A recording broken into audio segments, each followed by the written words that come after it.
বসতে বাবা হাঁকেন, বলবো তোকে কি আর, হতেই হবে তোকে দেশের মস্ত ইঞ্জিনিয়ার।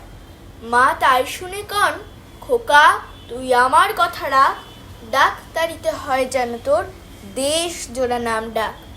জেঠু বলেন, কি হবি তুই? আমি সেটা জানি, তুই হবি এক নোবেল জয়ী বিখ্যাত বিজ্ঞানী।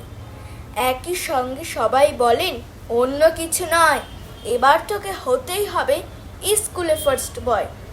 আমার ইচ্ছে ঘুড়ি ওড়ায়, লাট্টু ঘোড়ায়, আর ক্রিকেট খেলি, সাঁতরে করি মস্ত দিঘি পার। কিন্তু সেসব করতে গেলেই সবাই আসেন তেড়ে, সবাই বলেন, মন দে পড়ায়, এক্ষুনি সব ছেড়ে।